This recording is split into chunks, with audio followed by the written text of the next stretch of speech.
여러분 안녕하세요. 여의도 업대 32회차입니다. 안녕하세요. 안녕하세요. 네, 수능이 끝났죠.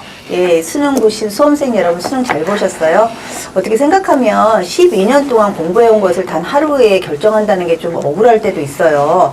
하지만 잘 보신 분들은 잘 보신 분대로, 못 보신 분들은 못 보신 대로 그게 인생의 끝이 아닙니다. 시험 보신 수험생 여러분, 여러분을 응원합니다. 여러분 화이팅 하시고요. 박수 한번 칠까요? 네. 수고하셨습니다. 수고하셨습니다. 그러고 보니까 수능하니까 학교 다닐 때 선생님 생각이 나네요. 혹시 기억나시는 선생님 있으세요? 저는 고등학교 1학년 담임 선생님이셨던 저희 국사 선생님이셨는데 저희 의사님 생각이 몇 년 전에 기억나세요? 김기선 선생님이신가 김기 아마 선생님 그러실 거예요. 제가 기억나세요? 갑자기 또 여쭤보시니까 좀 가물가물한데 몇 년 전에 돌아가셨어요. 네. 그 빈소에 가서 참 많이 동기들하고 울었던 기억이 납니다. 참 좋으신 분이셨는데. 그렇게 12년 동안 네. 기억하는 선생님이 계시다는 건 굉장히 행복한 거예요. 경수 씨는 어때요? 기억나는 선생님 있어요? 예, 생문 선생님이 고등학교 때 생문 선생님이 기억이 나는데요. 네.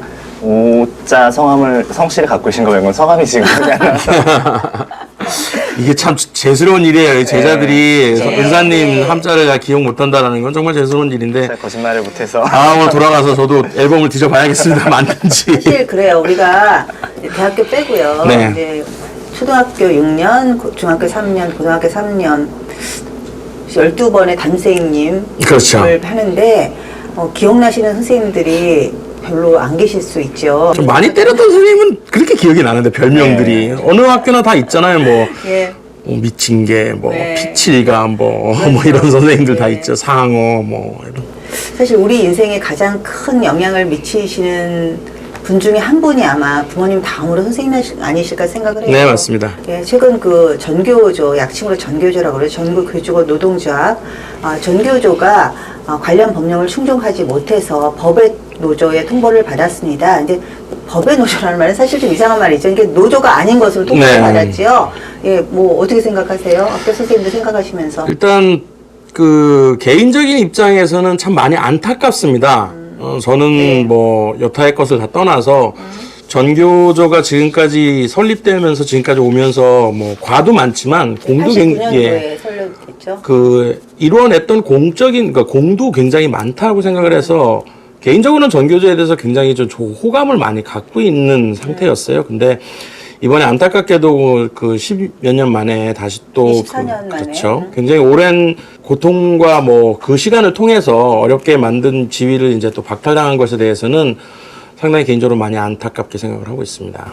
89년도에 전교조가 나오기 시작했으니까 전교조 나이가 24살이고 그렇죠. 그다음에 꽤 오랜 이제 시간이 학법 됐죠. 노조의 그 지위를 획득한 걸로 따지면 이제 14살 된 거죠. 네, 맞습니다. 네. 예, 그러니까 혼외자 지위에서 혼생자 지위로 예, 한 그런 건데 그 서로 주장하는 11월 1일인가요? 지난 11월 1일 날 법의 노조 통보 가처분 취소 가처분 소송이 있었는데 서로 양측의 법리 공방이 아주 치열했어요. 좀 정리를 해주실래요? 예, 일단 전교조 법의 노조화를 둘러싼 이제 법적 쟁점 사항이 세 가지가 있는데요. 네. 첫 번째가 이제 6만 전교조 조합원 중에 9명을 이유로 법의 해고자가 9명. 9명의 해고자를 이유로 법의 노조화 시킨 것은 과잉 조치다. 라는 일단 문제가 하나 있었고요. 네. 그리고 법의 노조를 통보하게 된 그 조항, 네. 노조법 시행령 9조 2항 자체가 위헌 부분이 있다, 위헌 소지가 있다라는 게 있었고요. 세 번째로는 그 교원 노조의 해고자를 배제시킨 건 평등권을 위반한다는 이 세 가지 쟁점이 있었습니다. 그러니까 근데 이제 서로 이제 또 이제 정부 측 변호인단의 또 법리는 또 틀린 것 같아요. 일단은 이제 법의 노조를 통보하게 된 근거법, 노조법 네. 시행령에 대해서 지금 정부 쪽의 변호인단은 주장하는 법리가 좀 다르죠. 일단은 기본적으로 교직원 노조법은 특별법의 지위를 획득을 하고 있다라는 부분들이 가장 중요한 부분이고요. 네. 일반 노조와는 좀 달리 그리고 기본적으로 교직원 노조법의 시행령에 명기가 되어 있는 그 설립 근거, 조합원의 그 구성 요건이라고 자격 요건이라고 하죠. 그 부분에 대해서 명확하게 근거해서 발표를 한 거기 때문에 그 고용노동부 쪽에서는 법적인 근거는 명확하다라고 바라보는 입장이고요. 이제 우리가 이제 일반적인 노동조합을 규정하는 노동조합법이 있고요. 교직원의 노조에 관해서는 교직원 노동조합 설립 및 운영에 관한 법률, 뭐 약칭으로 교원노조법이라고 하는데 교원노조법이 있습니다. 근데 일반 노동조합법과 교원노조법 사이에는 일반법과 특별법 관계가 성립된다고 그래요. 그래서 특별법인 교직원 노동조합법이 우선, 적용이 된다고, 네. 우선이 된다고 하죠. 그래서 이제 교직원 노동조합법에 의하면 해고자는 그 조합원이 될 수 없는 것으로. 그렇죠. 네. 교원이 아닌 자는 네. 그 조합원의 자격을 획득할 수 없다라고 되어 있죠. 그런데 그래도 전체 조합원이 6만 명이나 되는데 6만 명 중에서 뭐 6만 명에서 몇 명 빼앗기면 9명 되시죠. 네, 9명에 해당되는 해직자를 이유로 네. 좀 이렇게 법의 노조를 통보한 것은 과잉금 정책에 반하는 거 아니냐라는 얘기는 있는데 어떻게 생각하세요? 일단 그 이번 건이 터져 나오기 전에 시정명령을 3번에 걸쳐서 그렇죠. 3번에 걸쳐서 시정명령하고 고용부에서 예. 전교조 측에다가 이렇게 시정을 요청을 했어요. 네, 계속 거부당하다가 그렇죠. 그리고 뭐 1차와 2차를 통해서 교직원 노조 쪽에 그 전교조 측에서는 그 재판부에 판결을 득했는데 결국 패소까지 했고요. 네. 그러니까 법원의 입장에서는 교직원 그 전교조 측에서 뭐 근거가 없다라고 그 좀 아니다라고 과잉 뭐 네. 대응을 했다라고 표현하는 그 법령 자체는 사법부 쪽에서는 손을 이미 그 정부 측에다가 들어주었습니다. 합법화되어 있는 법령이고 충분히 지켜야만 하는 법령이다라고 지켜주었고, 다만 전교조 측에서는 해당되는 법령이 위헌의 소지가 좀 있다라고 판단을 하기 때문에 위헌 법률에 따른 시행령은 그 행정처분은 좀 무효가 아니냐라는 입장인 거죠. 거기에 따라서 이제 헌법소원을 제기한 상태이죠. 네, 맞습니다. 근데 이제 저는 그렇게 생각을 해요. 전체 6만 명에 가까운 조합원 중에서 이제 딸랑 9명이 이제 해고자라는 이유로 이제 법의 노조를 통보를 받았는데 이제 그걸 이제 전교조가 이제 받아들인 거죠. 전체 조합원 투표를 통해서 가결을 했잖아요. 67%, 네. 70% 가까이 되시는 선생님들께서 합헌을 그 얘기했죠. 법에 노동조합이라는 게 굉장히 강력한 지위를 갖고 있지 않습니까? 강력한 지위를 갖고 있는 만큼 그만큼 요건도 엄격할 것 같고요. 그 요건 중에 단 하나라도 충족되지 않는다면 법의 노조로 가는 것이 난 당연하지 않을까 그렇게 생각을 하는데요. 이 과잉금지 원칙에 반한다는 부분에 대해서는 어떻게 보세요? 심정적으로는 뭐 과잉 대응을 한 것 같기는 해요. 저 개인적으로 생각을 했을 때는 네. 그 전체 6만여 명의 그 조합원 중에 9분이 대상으로 해서 그 네. 부분에 대해서 뭐 그 법의 노조 통보를 했다라는 부분은 고용부가 기간에 지금까지 시정명령을 통해서 벌금을 계속 하면서 간접적으로 제어할 수 있음에도 불구하고 이번에 강력하게 그 지위 자체를 박탈한 부분들에 대해서는 좀 과하지 않았나라는 생각은 일정 부분 들어가게 됩니다. 다만 그렇지만 뭐 여러분들께서 아시겠지만 과잉 대응을 했던 간에 법적인 요건들은 충분히 근거를 갖고 있어요. 그런 부분에 대해서 전교조 측에서 너무 과하다라고 판단하는 부분은 그 이전에 이게 잘못되었다라는 부분들을 먼저 인정을 하고 나서 그것을 과하다라고 얘기를 해야 되는 거지, 그 전제 자체도 과하다고 말하기 전에 이거는 잘못된 거다라고 얘기해서 따르지 않겠다라고 말한다는 부분들은 저는 조금 이게 순서가 좀 맞지 않나, 안 틀린 것이 아닌가라고 생각을 합니다. 전교조 쪽에서는 이제 당신들의 그 교직원 노동조합도 일반 노조와 다르지 않다라고 보고 있는 것 같아요. 경수 씨는 어떻게 생각해요? 전교조와 일반 노조가 같은가요? 다른가요? 저는 다르다고 생각을 해요. 그리고 예. 이제 왜냐하면은 교직원 노동조합 자체는 어느 정도 사립학교, 공립학교를 섞여서 일단 공무원 신분의 분들이 섞여 계시잖아요. 그렇죠. 예. 그래서 이제 기본적으로 정치 참여도 굉장히 제한되고 금지되어 있는 걸로 알고 있고요. 교직원 노조 같은 경우는 네. 교원노조법에 정치 참여를 금지시키고 있죠. 그쵸. 정치적 예. 중립 의무를 지고 있기 때문에요. 예. 그러니까 공무원이랑 똑같죠. 네, 그런 상태고 이제 두 번째로도 이제 해직자에 대한 그 노조 가입 조건을 지금 생각해 보면 교직원 노조라는 건 일단 기본 자격이 네. 교직원이어야 되는 거잖아요. 네. 어떤 일에 종사하는 게 아니라 그런 특별한 자격을 지닌 분들이 모임이라고 생각을 해요. 네. 근데 그럼 거기서 다시 교직에서 해직되신 분들이 당연히 나와야 되지 않는가라는 생각이 합리적이라고 또 듭니다. 근데 이제 6만 명 중에서 9명만 이렇게 좀 수정을 하시거나 이렇게 하시면 되는데 왜 전교조는 이런 결정을 했을까요? 개인적인 판단으로는 그 전교조에 이제 9만 명 중에서 이제 6만 명. 6만 명 중에서 해직되신 분 9명 중에 사례를 들어보면은 이제 범법행위를 하신 분들도 계시지만 네. 사학재단의 비리를 고발하신 분들도 계시잖아요. 예. 근데 이걸 어느 정도 계시죠. 어느 정도 전교조 활동의 일환이라고 생각을 한다면 전교조 활동으로 인해서 해직을 당하시고 전교조에서 보호할 수가 없게 된다면 나머지 인원들도 불안감을 느끼고 엄청나게 이제 많은 분들이 전교조 활동에 회의를 갖지 않으실까 그에 따른 그러니까 그분들이랑 같이 가지 않는다고 하면 전교조에 가입돼 있던 조합원들이 급속도로 탈퇴를 할 네. 것이고 그렇다면 그건 결국 전교조의 와해 내지는 위축 내지는 와해로 연결될 수밖에 없기 네. 때문에 선택의 폭이 별로 없었다. 저 마지막 그러니까 거는요. 명분으로는 지금 조합원의 보호를 내세우고 있지만 결국은 전교조의 그 위축 내지는 쇠퇴화를 이제 우려하는 그렇죠. 세력의 감소를 세력의 걱정하는 감소를 거죠. 걱정하는 결정이다라고 보고 있는 거군요. 네. 이것도 프레임 전쟁이나 마찬가지인 것 같아요. 전교조 측에서는 해당 사건을 정확하게 이번 사건은 뭐냐면 이게 정치 쟁점화 될 사안이 아닙니다. 저는 그렇게 생각을 해요. 그래요? 근데 김정은 지금 전교조 위원장이죠. 그렇죠. 예, 그분이 전교조에게 누가? 노조 아님을 통보하는 것은 박근혜 대통령에게 대통령이 아님을 통보하는 것과 같은 상황을 초래한다. 예. 이런 그러니까 이게 뭐냐면 이런 사실을 쫙 올렸어요. 측에서 그 일종의, 정치 이슈화로 만들어가고 예. 있는 프레임에 정치권이 말려들고 있는 것 같고 여론에서도 잘못 판단을 하고 있는 것 같아요. 문제가 되고 있는 건 뭐냐면 전교조의 그 설립 요건, 조합원의 설립 요건에 대한 규정을 지켜달라는 거였어요. 그러니까는 그렇죠. 이것이 권리를 주장하려면 말하는 요건을 것처럼 지켜라. 전교조 위원장님께서 말씀하신 것처럼 본건을 뭐 공안 탄압이고 국면을 전환하기 위해서 정부 여당에서 합작으로 내놓은 뭐 그런 식의 시나리오다라고 얘기할 부분이 아닙니다. 정확하게 그렇게 얘기했다면 전교조의 정치 활동에 대한 제재를 가하거나 그것에 대해서 이슈를 제기를 했었으면은 맞는 얘기가 맞을 거예요. 아니 전교조는 정치 활동을 할 수 없어요. 그렇지까요. 정치 그런 중립을 부분에 대해서 지켜서. 지금 실제적으로 정치활 뭐 민노당에 대한 지지 선언도 하셨고 네. 전교조 여러분들께서 그리고 막 다들 경찰 발표도 있었겠지만 주요 간부들이 뭐 특정 정당의 당원으로 활동을 그렇죠. 하고 당비를 내는 부분들에 대해서 암묵적으로 또는 비공개적으로 정치 활동을 하는 부분들이 이제 다 알려져 있는 상태입니다. 네. 물론 많은 부분들께서 또 일선 교육 현장에서 좌편향 진보 교육을 하고 있는 부분에 대한 부분은 정치 활동을 하고 있는 부분에 대해서도 문제점을 제기하고 있고요.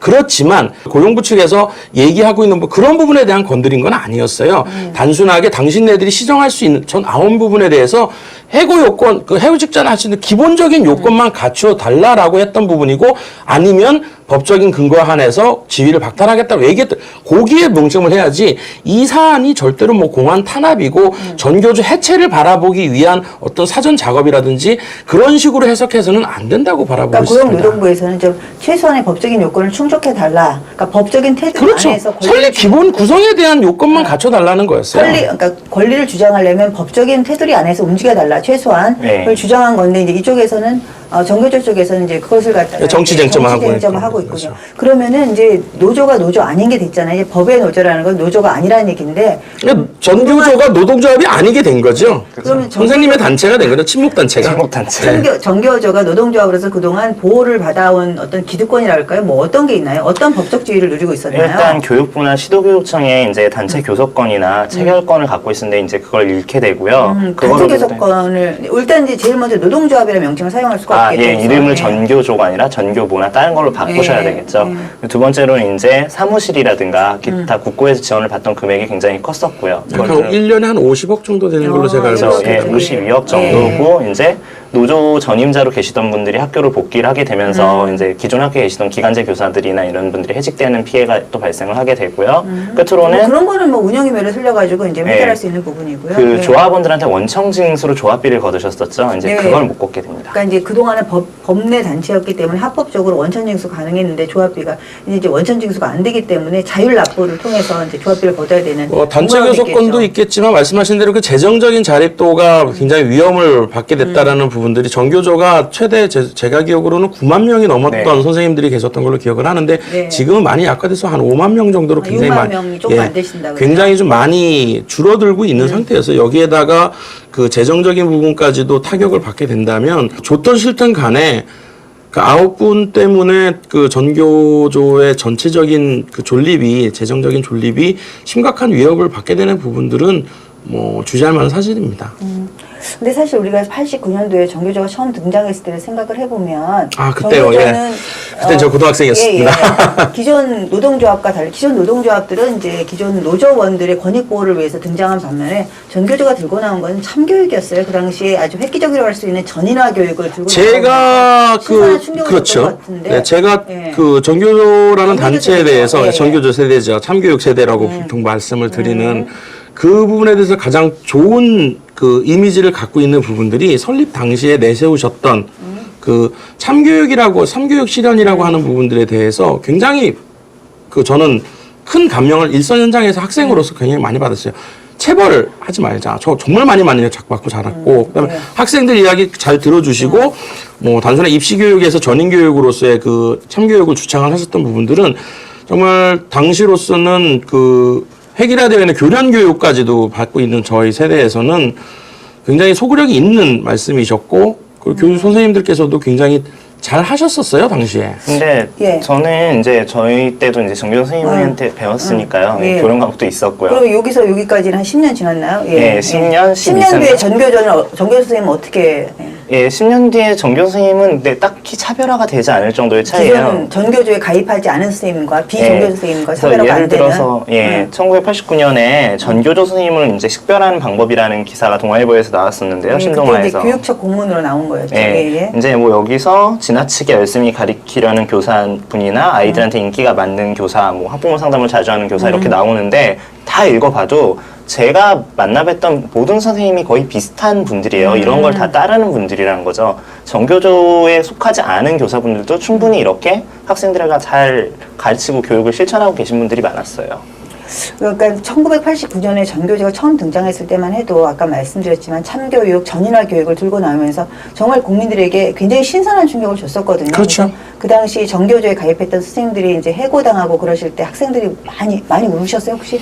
많이 우신 분들도 많았습니다. 예. 저도 울었습니다, 솔직히. 그래서 한때는 정교조 선생님 좋은 선생님, 정교조 아닌 선생님 나쁜 선생님 뭐 이런 프레임도 네. 작용했던 적이 있었는데 근데 그때의 충격과 지금 24년이 지난 지금 법의 노조 통보를 받은 정교조를 보는 국민들의 시선은 좀 싸늘하신 것 같아요. 가장 오히려, 큰 이유는 네.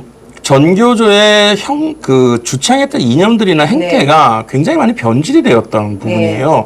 선생님들께서 전교조 활동을 하면서 정치 세력화되고 정치적인 이슈에 발언을 하면서 정치적인 중립을 지키지 않았던 부분들이 학생들이나 학부모, 뭐 저도 이제는 학부모가 되었습니다만 학부모 입장에서는 그 받아들이기가 너무 힘든 상황이 돼버린 거죠. 선생님들이 학생들의 정확한 그 인성을 제대로 된 인성과 교육에만 매진을 했으면 싶은 게 저의 뭐 학부모 입장이고 또는 가르쳤던 배웠던 저의 입장이었는데 저에게 또는 저희 자식에게 어떤 특정한 본인의 편향된 이념 교육을 한다든지 편향된 역사 교육을 가르친다라는 부분들은 학생들의 뭐 자주권? 뭐 학생들의 어떤 학습권 이런 부분들에 대한 침해도 문제도 있겠지만 그렇죠. 예. 그 부분이 가장 학부모 입장과 학생의 입장에서는 거북스러웠던 거죠. 그러다 보니 전교조의 선생님들께서 그런 부분으로 계속적으로 행태들이 변질되어 가니까 그 전교에 대한 지지가 예전에 초심으로 돌아가 주었으면 하는 거예요. 초심으로 돌아가 주셨으면 정치 중립하시고 일선 교육에서의 잘못된 사학 비리라든지 이런 부분에 대해서 명확하게 감시하시고 학생들의 전인 교육을 위해서 노력하시면 그것만으로도 저는 전교조가 있을 그 와중에 이제 교원들의 노동자적인 지위를 확보하시면서 그렇게 가는 것이 전교제 설립 이념이었고 나아갈 방향인데 그게 자꾸 어떻게 정치 세력화되고 정치 이슈에 개입을 하시고 정치 이념들을 학생들에게 교육 현장에다 대비를 시키시니까 이게 이제 지지가 안티로 바뀌는 거죠. 그러니까 사실 이제 참교육이라는 교육 이념을 들고 나오면서 참교육을 실현하기 위한 수단으로서 정책이 바뀌어야 한다. 아, 그거는 그러면서 예. 이제 정치에 개입하게 됐고 그러면서 이제 정치 세력화하고 정치에 힘을 주고 이러다 보니까 사실 참교육은 뒤로 가고 이제 하나의 정치 권력화 돼버렸잖아요. 아, 좋은 말씀입니다. 정치 권력화 돼버렸다라는 네. 거죠. 그러면서 이제 국민들의 어떤 신뢰 이런 것이 사그라들어가고 있는 것 같은데 뭐 그렇게 보여지는 면이 있는데 경수 씨는 어떻게 봤어요? 일단 방금 전에 제가 네. 선생님들 말씀드린 것처럼 네. 학생이었던 제가 느끼기에도 정교조 선생님과 아닌 선생님들의 차이를 못 느끼고요. 첫 번째로. 네. 근데 왜 차이가 없어졌죠? 그 뭐 사회 문화적인 차이일까요?